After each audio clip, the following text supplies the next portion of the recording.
Снимаешь? Роскошь, комфорт, престиж. Ни одно из этих слов никак не связано с этим автомобилем. Но зато это спорт за вменяемые деньги.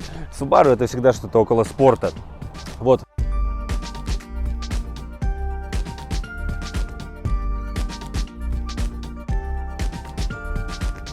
Это Subaru Levorg. В названии будет написано, в принципе. Это, по сути, Subaru Legacy. Теперь она называется так. Вот они разъединили эту линейку. То есть раньше Subaru Legacy была универсалом. Теперь как бы Legacy седан, а Levorg это универсал. По сути, продолжение Legacy с великолепным мотором 1.6 под капотом. Турбо, прошу заметить. Если честно, даже когда я услышал приставку турбо, я подумал, что ну турбо и турбо, 1.6 же, ну что-то как-то не внушает оптимизма. На самом деле зря. Нам придется всем привыкать к этим автомобилям, видимо. Ну нравится, не нравится, терпи, моя красавица. Газовые упоры у нас здесь, потому что как-то идет тенденция такая, что все двигателя у нас становятся объемом меньше. Сейчас опять застегну петличку. Объемом меньше, но в принципе едут. Ну что, первые наши шаги на Ливорге. 1.6 турбо. Слушай, ну он веселый. Он разгоняется до 100 километров не за минуту уже, а за 5 секунд. Нет. Я думал, он вообще не будет ехать. Поднажмем чуть. Но все равно как-то, знаешь, нету вот этого. Как-то плавно разгоняется, при этом, несмотря на то, что такой уверенность точно идет, прям тяга чувствуется, но вот плавненько это все происходит. Что там по ресурсу, за всех не скажу. Но... А знаешь как вот сегодня, значит, ясно, да? Значит, завтра будет бом-бом. Понял, нет? В принципе, японцы нормально с этим живут.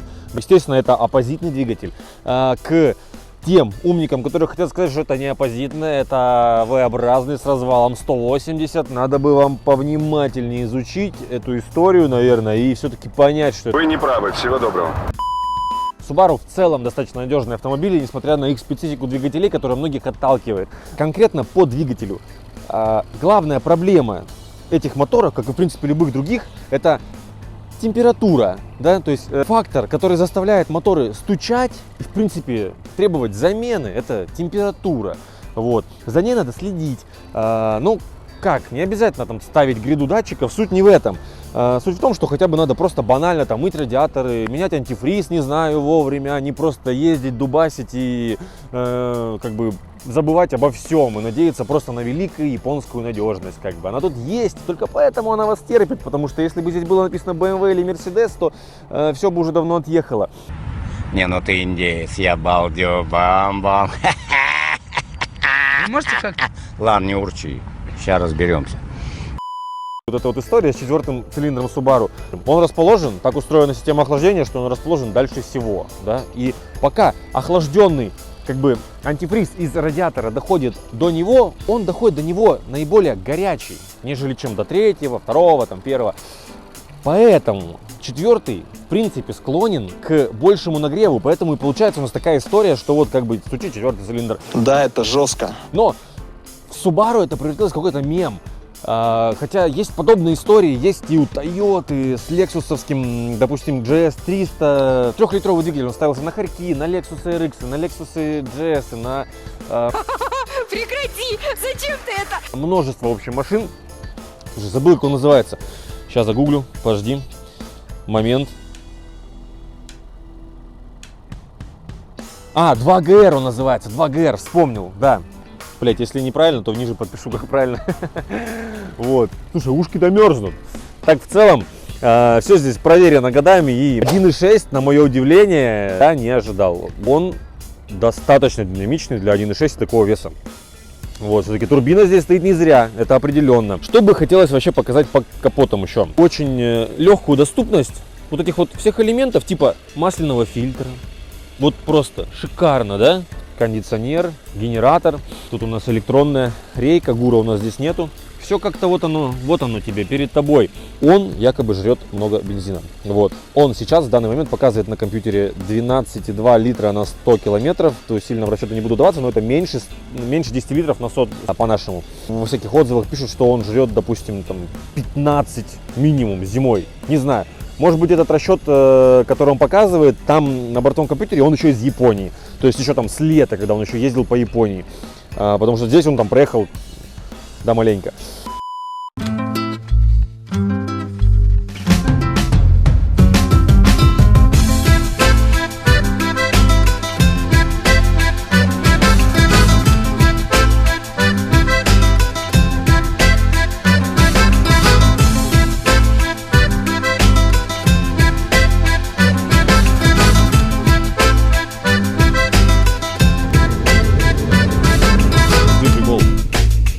Сейчас догоним. Ай, вон увернул. Короче, вот едем мы на Ливорге без номеров. Вон только что повернул еще один Ливорг без номеров, такой же, как у нас. И вон впереди, это, блин, не видно, сейчас уже далеко уехал. Белый Ливорг еще тоже без номеров. И мы вот втроем ехали в ряд только что, пока камеру включили, запись, они уже разъехались все. Это Владивосток, что поделаешь. Сейчас будет главный символ города Владивостока. Сейчас, не выключай камеру. И я не про Приус. Приус вот он уже, это тоже один из символов. Я уличный гонщик. Я гнал на скорость. Вы гнали на скорость? Угу. На Приусе? Я редко выигрываю. Не будем ругаться. За рулем очень прикольно. Посадка, на удивление, высокая. Интересный. Но шумит просто ужас. Такая шумоизоляции в нем нет вообще просто. Абсолютно. Он голый.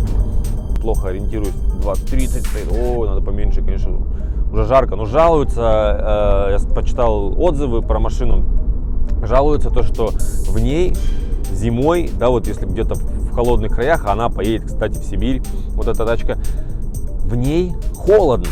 Ты можешь стоять на месте, и мотор как бы сам по себе остывает, потому что он маленького объема, и он как бы не может дать столько тепла, якобы. Вообще есть такая проблема у малолитражек, то есть они не вырабатывают столько тепла, чтобы нормально обогреть его, допустим, стоя просто на ветру в минус там условные 20-30, он просто берет и остывает, и тебе реально, у тебя печка начинает дуть холодным. Есть такой минус. Зачем в Сибирь брать такую машину? Ну, наверное, проверить на своей шкуре, насколько она будет греть, эта печка злополучная. Как бы мы сейчас едем минус 4, печка, буквально жарит. Сейчас надо включить, подожди, я путаюсь в режимах. Так, у нас что вот за режим? Вот смотри. Вот. Так, мы смотрим. Мод. Где у нас мод? Чтобы дуло, вот я хочу, чтобы мне в ноги только дуло. Как я это должен настроить? Смотри. Вот этой кнопкой? Да. Слушай, это, конечно, странно слегка. Давай вот здесь вот проверим. Вот в минус 4 печка просто сумасшедшая. Вообще. Тут можно жарить яичницу. Так, сразу, что не нравится в этой тачке, это, наверное, вот эти кранчики. Это очень странная история. Вот. Здесь климат, здесь типа бортовой компьютер, вообще как игра какая-то, знаешь, не знаю, на Денди выглядит. Здесь у нас музыка получается, самый у нас уверенный такой экран большой. Такое расслоение, я такой начал настраивать климат и смотрю сюда на экран, а здесь ничего как бы не появляется. Я думаю, что такое, вот, непривычно туда смотреть. Ну, дело привычки, понятно, но как-то странно, не нравится. Ты скажи и потом не рассуждай, хуёвое, плохое. Сначала садишься, кстати, такое ощущение интересное, вот, так много всего, тут вот лепесточки, кнопочки, это все, конечно, это забавляет. По салону тут прикольно все поработали, очень интересно, мне нравится в целом концепция и дизайн. Вот, у нас не работают стеклоподъемники, потому что машину мы только забрали, у нее, естественно, разрядился аккумулятор, заводили ее с пускача. На них, когда происходит такая история, их надо адаптировать, стеклоподъемники.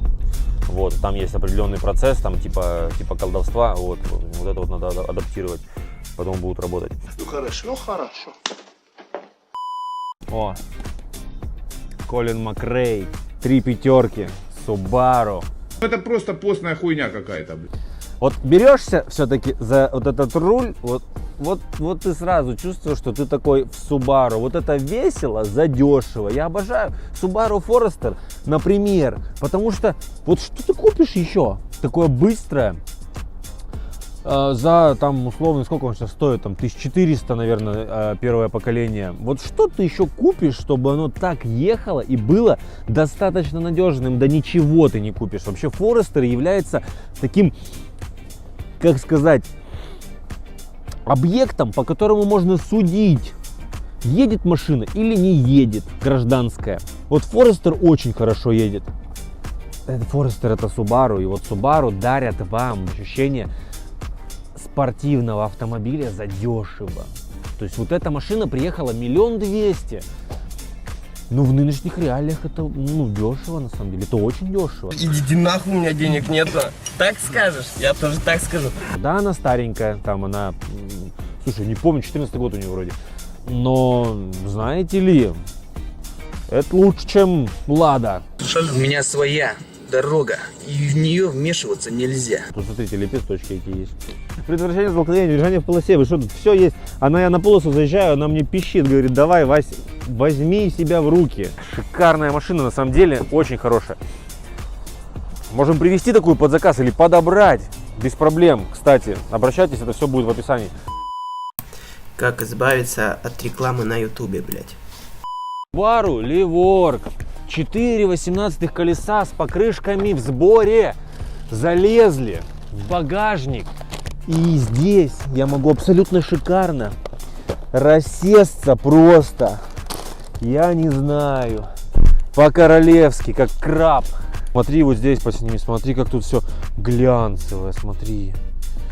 Хромированный ободочек. Сюда никто никогда стакан не ставил, представляете, за 130 000 километров. Реально, мне кажется, его даже не открывали. Смотри, какой он девственный подлокотник. То-то японцы, как они так ездят на этих автомобилях? У них грязи не существует, наверное. Вот здесь у нас 2 зарядки. Вам телефончики заряжают. Тут вообще 4, прикинь, разъема под провода зарядки. Это круто. Сними он там на карте дверной. Мягенькая вставка, хорошая.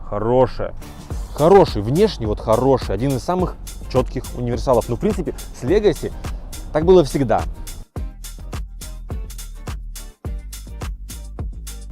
Если у вас никогда не было бака справа, я советую вам купить машину вот с баком справа, вот эту вот машину купить, вот подобную. Потому что на заправках нет очереди. Вот. Ну а все не покупайте с баком справа, да. Всем не надо покупать с баком справа. Только вот 3 человека, которые посмотрят это видео. Может, мы еще что-нибудь кому-нибудь передадим?